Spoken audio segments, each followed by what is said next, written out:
intelecto torna tudo um problema e não conhece nenhuma solução. O instinto nunca cria nenhum problema e não precisa de nenhuma solução. Ele simplesmente funciona naturalmente.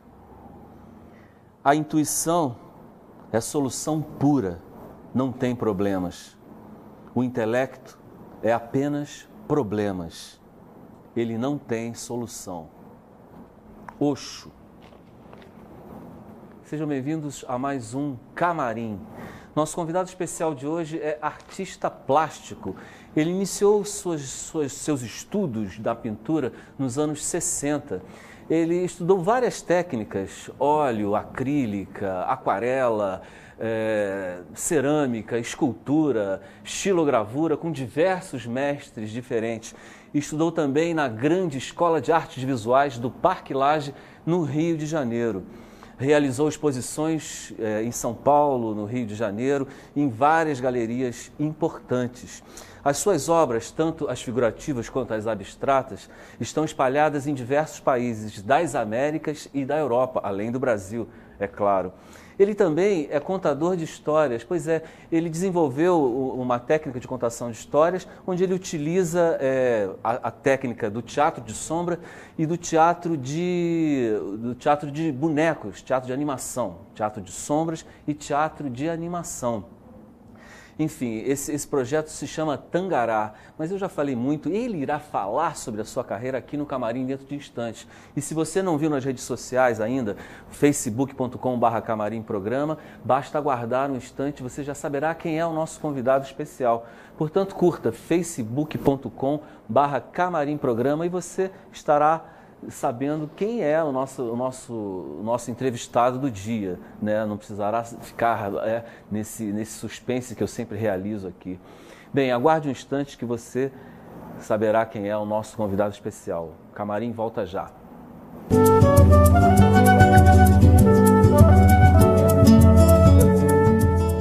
So hush, little baby, don't you cry. One of these mornings you're gonna rise up singing, and you spread your wings and you take to the sky. But till their mornings, honey, nothing's gonna harm you. Uma luz sempre acesa, esperando chegar. Um amor na varanda, um amigo na mesa. Qualquer viajante que se quer.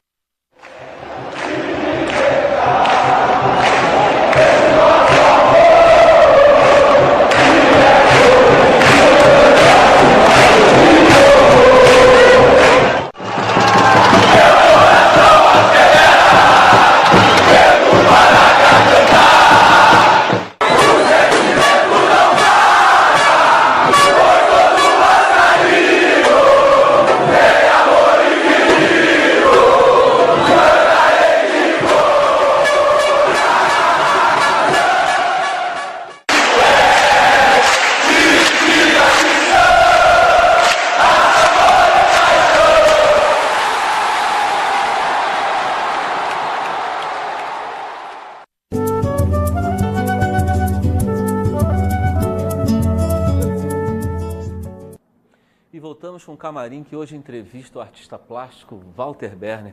Walter, Olá, seja bem-vindo ao Camarim. Obrigado pela oportunidade, Marcos. Eu que Estamos agradeço. aí. E aí, como é que foi você trabalhar na engenharia mecânica durante tantos anos? A caminhada é longa, de arte são 50 anos. Já comemoro esse ano 50 anos. Legal. Na linha, quer dizer, na formação tecnológica me dediquei 33 anos. E paralelo com a formação tecnológica e a vida empresarial, eu sempre me dediquei a artes plásticas com um foco muito grande para educação, transmitir às pessoas esse dom que a gente adquiriu. E como é que foi esse salto, assim? Porque é muito radical, né? É Você bastante tem um lado radical. racional bom, grande? É bastante forte essa mudança radical. Eu vinha trabalhando, como eu disse, paralelamente indústria e artes plásticas, mas para mim, artes plásticas, né? Essa caminhada foi bastante intensa, densa. Depois, então, eu me dedico exclusivamente às artes plásticas, com 2 ateliês, já há 17 anos, só com arte, só educando. Educando não seria bem a expressão, seria mais orientando as pessoas que compartilham comigo os 2 ateliês. Mecânica, Mecânica, ciências exatas. CREA foi suspenso. Com muito prazer? Com muito prazer. Né? Então, essa virada de mesa, ainda há pouco conversávamos sobre isso, né? Essas tomadas de decisão. Você até citou aquele fato, né? A pessoa amanhece e vai dormir. O que está no meio é o que mais dá prazer, né? Esse é o homem de sucesso. Esse é o sucesso. Segundo Bob Dylan, né? Essa frase Bob dele. Dylan fala isso e eu estou vivendo esse momento onde o amanhecer e o pernoitar são 2 parênteses que fecham o meu dia de trabalho, o meu dia de dedicação. Se eu te perguntasse para você citar um mestre, você teria um para te citar? Ou 2? 2. Eu tenho vários bons mestres. Um aqui de Petrópolis, Wim van Dijk. Ele foi um grande mestre aqui de Petrópolis, ele era holandês. E você estudou com ele? Eu tive a oportunidade de conviver com ele, curiosamente, já nos meus 9 para 10 anos de idade. Eu encerava o ateliê dele e ali talvez ficou uma sementinha. Mas mais tarde, quando eu volto a Petrópolis, eu tive muita convivência com Van Dijk. Um outro nome de expressão, digamos, internacional, que foi meu orientador em arte sacra, o Cláudio Pastro. Cláudio Pastro é um arquiteto, artista, autor de vários projetos de capelas e obras de arte sacra, inclusive aqui em Petrópolis, esse convento aqui na Ipiranga e lá do lado do Hospital Santa Teresa, né, aquele convento lá. São obras que ele realizou e realiza, eu espero, não tive mais contato com ele, mas foi para mim um marco na minha caminhada artística. E no Parque Lage? Parque Lage destaca-se Anabela Geiger. Foi minha professora, motivadora, ela além de artista plástica, filósofa de expressão internacional, e ela me introduziu na pintura abstrata, né? Eu tenho uma caminhada muito acadêmica, figurativa, especialmente paisagens, atualmente rostos, faces, eu faço muitas. Retratista? Retratos, eu trouxe um aqui, essa menina aqui, mostra bem a imagem de um trabalho de uma menina pintado a dedo. Pintado a dedo? A dedo. Isso é uma técnica de pastel, chama-se pastel seco, onde o dedo é a principal ferramenta, e lá ao cá você tem alguns detalhes com o chamado esfuminho, que é um tipo lápis, só que ele é todo de papel. E ele então serve para dar pequenos retoques. Que legal. O resto é tudo feito à mão. Né? Sem pincel. Sem pincel. Essa aquarela aí? Essa aquarela aqui é um canto bem conhecido em Petrópolis, a Casa da Ipiranga, né? Popularmente chamada de Casa dos 7 Erros, mas de 7 Erros ela não tem nada, tem de muita qualidade artística, e esse é um ângulo pouco conhecido, porque é a lateral da casa. Né? E um dos viés que eu mais trabalho é a aquarela. Bacana. Né? Aquarela, pastel mais recentemente, e a famosa têmpera de terra. Pois é, eu queria que você falasse sobre essa técnica. Foi você essa que desenvolveu técnica essa técnica? Aqui, ela me perguntam qual é a idade dessa técnica. Em minha pesquisa e meus estudos, eu estou trabalhando com isso desde 83. Mas essa técnica, ela é pouco explorada, porque as pessoas fazem pintura ou trabalhos com terra peneirada. Eu vou um pouco mais além, eu pesquiso o óxido da terra. Extraio o óxido, o pigmento puro da terra. Como é que você tira esse pigmento? É processo físico-químico, né? Você faz esse processamento? Eu faço esse procedimento todo. Tenho uma coleção de 64 cores diferentes. Tirados da terra? Tirados da terra. Só de como é que você Petrópolis consegue- são 18 terras, 18 óxidos, né? Como é que você consegue uma gama de pigmentos assim tão A grande? natureza... Uma policromia, né? A terra pura, ela tem que estar isenta de vegetais ou resíduos animais, né? Tem um teor de gama de cores que vai além de 180 pigmentos, 180 cores. Mas elas passeiam sempre pelo pastel?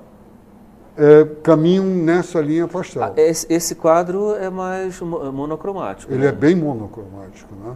Eu usei aqui basicamente uma cor e um pouco do óxido preto, né? Aham. Tá? Agora, se me perguntar Pô, qual é a interessantíssimo idade isso. real disso, eu digo, olha, os registros geológicos vão a 30 mil anos. Caramba. As pinturas rupestres feitas em grutas, né? As duas mais famosas, Altamira e Lascaux, né? Aham. São 17, 12 mil anos atrás, são pintadas com essa técnica. Então, os nossos ancestrais não conheciam, não tinham uma fábrica de tintas atrás de si para fornecer não pigmento. tinha, é. Eles trabalhavam com terras e com resíduos vegetais e o próprio sangue, né? Pois é, e nesse caso aí, como é que é a durabilidade? Porque ela fixa bem, você tem que processar. Essa é a pergunta mais notória de todo mundo. Então, entre as técnicas que a gente trabalhou, óleo, acrílica, aquarela, né, têmperas, pastéis, isso aqui é uma têmpera mineral, né? A mais durável é a têmpera mineral, é essa técnica. É mesmo? O registro está aí nas grutas de Lascaux e outras grutas, né? Em Goiânia tem grutas aí com mais de 30 mil anos. Isso está imutável, né? As cores não mudam ao longo do período. Que interessante. Eu tenho trabalhos desde, como eu disse, de 83, que estão intactas. Se você olhar, você diz assim, isso foi pintado ontem. E o acrílico não... A acrílica é a segunda linguagem mais durável e o mais vulnerável é o óleo. O óleo é mais... O óleo é a técnica mais sujeita à degradação, a estragar. Ela queima com o tempo, com a luz, né, e começa a rachar, que a gente chama de craquelê. A tela vai rachando todinha. Já essa técnica não tem isso. A acrílica dificilmente vai craquelar. A aquarela é a técnica mais antiga depois do têmpera mineral. Eu estive uma vez numa exposição em São Paulo, numa faculdade, e lá tinha uma exposição egípcia, com peças originais. E uma das sarcófagos era pintado com a perfeição absoluta, cores maravilhosas. E quando fomos ver qual era a técnica, isso há 4 mil anos antes de Cristo, quando fomos ver a técnica que foi aplicada naquele sarcófago, a curadora botou embaixo assim, isto não é aquarela? Tá? É a técnica mais antiga. Ela veio ao longo desse tempo, né, desses 4, 6 mil anos, como um recurso mascarado.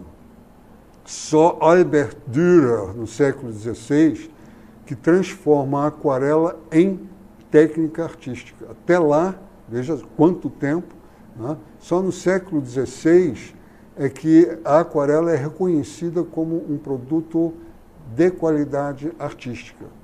E para nossa alegria, ou surpresa, ou felicidade, é uma das técnicas mais perenes, mais duráveis. Se nós usarmos um bom papel próprio, livre de ácidos, e, enfim, com o seu pH equilibrado, a aquarela é perene, não Que tem legal. estragos, né? E as cores são perfeitas. Né? O Walter, você visitou alguns museus na Europa, eles abriram assim tua cabeça? Ah, sem dúvida. Eu estive.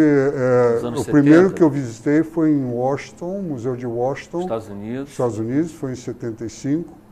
Depois eu naveguei no Museu do Prado, na Espanha, né? Museus na Inglaterra, na Alemanha. Né? Enfim, a gente tem uma caminhada cultural aí por esse mundo grande, afora. né? Em breve vamos outra vez visitar Portugal e Alemanha.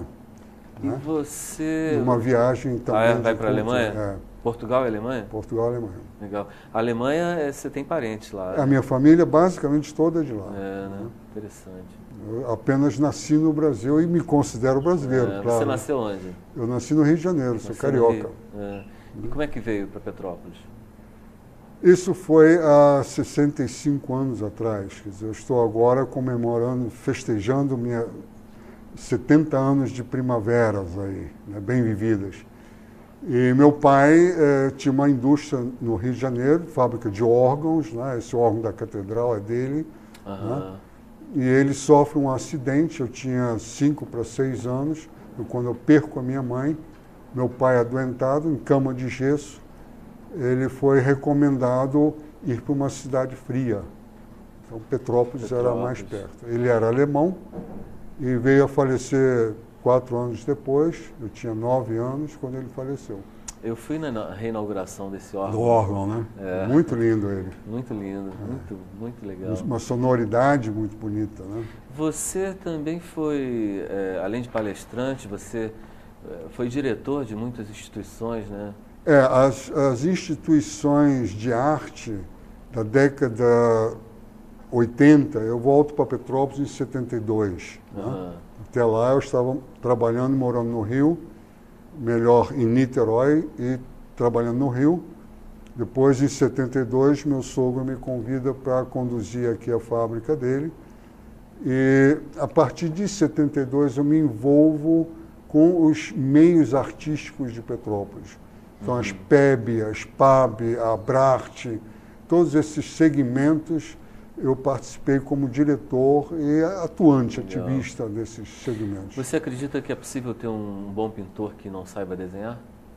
Um bom pintor que não saiba desenhar é complicado. É preciso um bom desenho para ter um bom resultado. Obviamente que eu defendo e tem ferramentas hoje, né, modernamente, existem muitas ferramentas que facilitam o desenho, o pré-desenho da pintura. Né? E eu alimento muito a criatividade. Então a pessoa pode pincelar ou pintar sem ter esse profundo conhecimento do desenho. Né? Normalmente, quando se caminha na linha abstrata, aí a história é outra. Né? Sim. Mas a pintura abstrata, ela não pode ser... A pintura figurativa não dá para fazer sem desenho, né? Depende, se é uma paisagem, eu posso inventar uma paisagem como se inventa um poema. Né? Eu vou criar a minha paisagem. Né? Aí é uma paisagem fantasiosa que vem do meu interior, da minha fantasia. Expressionista. E aí você faz uma bela paisagem, uma natureza morta, compor frutas e flores e tal. Isso você pode fazer tranquilamente a partir da sua imaginação. E você passeou mais pelo figurativo, né? Muito. Grande parte dos meus trabalhos são figurativos, são paisagens, especialmente, naturezas mortas. Né? E depois do Parque Lage, então, eu me dedico à pintura abstrata dentro de uma linha que eu chamo da psicologia da cor. Né? Pintar um abstrato, você tem 2 caminhos. Desculpem os colegas, chuta para ver se dá certo. Tá? Esse é um abstrato. Ou então você faz uma pesquisa das cores, a organização das cores, qual é o peso psicológico dessas cores para com o espectador e para com o autor da obra. Então é preciso fazer primeiro uma avaliação psicocromática, se a gente pode usar essa força de expressão, para identificar o que eu quero comunicar com a pintura abstrata. Porque a pintura abstrata, quando conscientemente montada, ela comunica muito mais ao espectador do que um figurativo.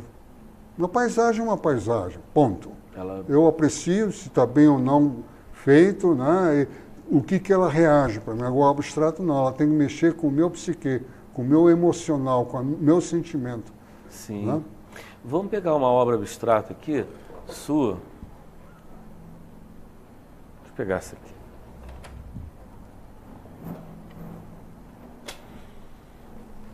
Aqui você tem uma... Você me corrige se eu estiver falando. Você tem uma unidade, né, uma paleta, uma unidade de cor, né? Parece que é assim que é o correto, né? É, assim é o correto. Tá bom de visão, hein? Identificou a posição correta. Foi aqui O tem gancho você... O gancho me ajudou. Tá certo. Então, você tem aqui umas cores predominantes. O seu abstrato passa sempre por essa linha ou não necessariamente? Não. É, como eu falei, a gente tem que fazer primeiro uma análise da psicologia da cor, a comunicação que eu quero oferecer, para aí, então, trabalhar a obra. É diferente da pincelada casuística, né? A pincelada casuística, ela não tem essa força de expressão. Isso aqui é acrílico? Isso é acrílica. Essa obra, ela comunica toda uma energia de movimento e de estática. Né? É diferente daquela outra obra grande lá, aquela mais amarela, né? Onde se tem toda uma energia quente e muito movimento. Né? Eu concordo com essa avaliação, realmente. Aqui você tem movimento, né? Essa que a gente viu agora, movimento e estática. Aqui... Esse já é bem abstrato, bem quente, né? E a força da cor invadindo, né? Ela invade aqui e se espalha, ou se propaga pela base, né? Trazendo uma intromissão. Então, há muito movimento nesse trabalho. Muito movimento. Muito movimento. E muita energia quente, né? Sim. Então, esse é o tipo do quadro que, se eu vou botar, por exemplo, numa sala onde o ambiente está muito frio, móveis mais escuros, azuis, ou paredes muito brancas, esse quadro ressalta. Sim, verdade. E aqui você tem... Esse quadro é uma paixão verdadeira. Ele é, na verdade, uma arte-montagem. Quando você me pergunta se o artista pode desenhar, não desenhar e fazer uma obra, se eu olho essa metade daqui para lá, não tem desenho. Aqui só tem arte-montagem a partir de uma fantasia minha. Isso é um poema. Né? Assim como o poeta escreve o seu poema, tem toda a estrutura para fazer esse poema, ritmo, rima, etc., né? Aqui você tem isso. E não tem desenho. Eu pintei isso aqui sem um traço de esboço. Essa menina é uma fotografia que vem me acompanhando já há alguns anos. Então eu fiz essa arte-montagem, onde ela está numa visão de devaneio, né? Respirando uma energia de devaneio, de sonho, e aqui está o sonho dela. Sim, interessante a dimensão, né? Diferenciada, né? Bem diferenciada, como se ela estivesse numa janela. Sim, e lá no observando fundo exatamente o que estava atrás, né? Muito lindo, bela peça. Parabéns. Essa é uma obra que a gente pode dizer, isso está eminentemente embasado na criatividade. Né? E você falou também que essa técnica é diferente, essa é uma acrílica que confunde com óleo? A grande verdade é que, pela minha pesquisa e desenvolvimento na acrílica, né, eu consigo fazer uma pincelada e uma mixibilidade das cores. Ali só tem 3 cores primárias, azul, vermelho e amarelo. Todos os meus quadros são a partir de 3 cores primárias. Né? Eu não uso uma paleta grande. Então, essa combinação das cores, que é a teoria da cor, né, me permite fazer um trabalho, uma pincelada tal que mesmo um bom especialista não vai saber distinguir se isso é óleo ou acrílica. Porque a pintura acrílica, notadamente conhecida, ela é muito mais gráfica ou de propaganda, de cartazes, né? Uma pintura mais gráfica do que esta pintura, que é uma pintura mais artística, mais clássica. Né? Pois é, estamos chegando ao fim do programa, já passou rápido, né?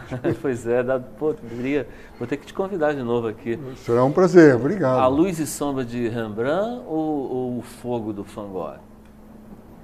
A Luz e Sombra de Rembrandt ou o Fogo do Van Gogh? Eu sou muito Rembrandt. Né? Inclusive eu fiz uma palestra sobre Rembrandt. Né? E eu me identifico muito com a pincelada dele, com a maneira dele. Isso é um neo-barroco. Retratista também, ele é barroco, né, o Rembrandt, e é bem... bom, o barroco define, ele é bem clássico, com pinceladas autênticas, porém não tão acadêmicas ou realistas como da Renascença. Né? A Renascença é aquela pintura mais clássica, né? Realistas, é quase uma fotografia. O Rembrandt já entra numa linha procurando um viés para a modernidade, né? Não é bem essa colocação, mas ele está saindo da Renascença, do retratismo fotográfico, né? Se a gente quer fazer um paralelo com isso, e entra com uma pincelada autêntica. Esse é o chamado barroco. Né? Toda a família barroca é assim. Né? Não confundir com o nosso barroco brasileiro. Aí tem outra história. Outra onda, né? O barroco do século XVI, XVII, ele tem uma identidade muito marcante. Depois disso vem, então, o que se vai chamar de impressionismo, quer dizer, dando um salto bem grande, aí vem o impressionismo do século XVIII, XIX, né? E nós hoje, se buscamos essa informação, a gente se identifica então com o neo-barroco, neo-impressionista, quer dizer, um novo barroco, um novo impressionista. Sim. Né? O Bernie, resume rapidamente, em 30 segundos, o que é o Projeto Tangará. O Projeto Tangará nasceu de uma brincadeira com crianças. Eu fui chamado para o CP, trabalhar no Colégio de Aplicação com crianças, e interagir com essas crianças. Foi um momento muito bonito. Essa professora hoje é minha aluna, ou minha colega de ateliê. E ali, então, eu senti necessidade de bonecos e de um teatro para brincar, para interagir com as crianças. Aí eu fiz um teatro portátil, de 1,5 metro de altura, com cortininha, luzinha, e ali, então, fiz teatro de sombra recortando os bonecos, jogando ali uma contação de história por teatro de sombra. Então, uma das peças são os cantores de Bremen, que eu chamo de cantores de Tangará. E se eu vou fazer, fiz aqui, inclusive, nesse canal, né? Se eu vou fazer uma apresentação dos cantores de Tangará no Cascatinha, eu digo os cantores de Cascatinha. Cada né? lugar... Cada lugar leva o seu nome, né? E, paralelo a isso, nasceu, então, um time de 4 bonecos. O Votinho, que sou eu travestido de boneco, grande. A Aulinha, que é minha esposa também, em forma de boneco. O Guto e a Chica, que é um casal reggae aí, né? Pretinhos, com aquele boinazinho. E isso já me trouxe grandes alegrias, trabalhos nessa época de Páscoa, no Hospital Santa Teresa, no Alcides Carneiro, em vários lugares a gente fez trabalhos em hospitais e em escolas. Né? Que legal. É um trabalho, infelizmente, está aí um pouquinho paradão, né? Mas... Vai ativar em breve. Já está ativado, né? É só me chamar que eu vou lá. Beleza. Bernie, eu quero agradecer Obrigado muito aí pela oportunidade. Eu que agradeço, parabéns por toda essa obra magnífica aí. Obrigado também pela oportunidade aí, seu trabalho magnífico. Eu que agradeço a sua presença ilustre. Que é isso, obrigado. É isso aí, então o Camarim fica por aqui e na próxima terça-feira, 15h30. Hoje tem reprise às 23h30. Então, Camarim volta ao vivo na próxima terça-feira, 15h30, hoje 23h30 e sábado, 22h30, reprise também. Um grande abraço e até a próxima.